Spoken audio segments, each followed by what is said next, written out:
تو انشاءاللہ انسان جو کوشش کرتا ہے پھر اللہ تعالیٰ اس کے لیے بہت مدد کرتے ہیں، راستے کھولتے ہیں اس کے لیے۔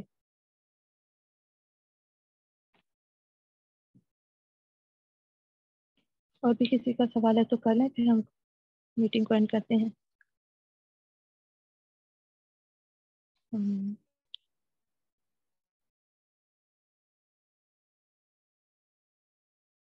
اور آپ لوگ جو ہے نا ٹائم سے میٹنگ جوائن کر لیا کریں، جیسے ہم نے 5:30 کا ٹائم رکھا ہے تو 5:30 پورا آپ لوگ ایکٹیو رہا کریں۔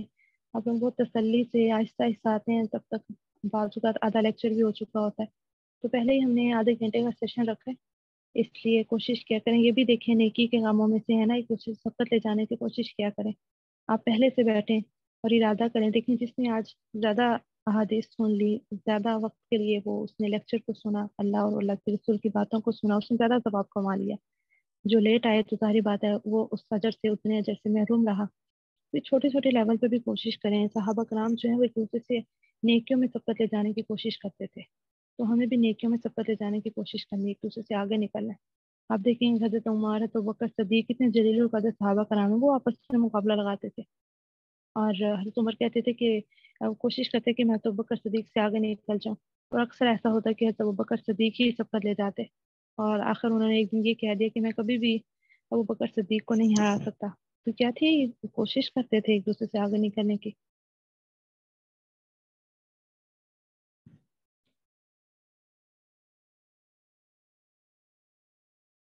الحمد للہ اللہ تعالیٰ کی توفیق سے ہی الفاظ عطا ہوتے ہیں اور دوسروں کے دلوں پہ اثر کرتے ہیں، تو اللہ تعالیٰ ہم سب سے قبول فرمائے۔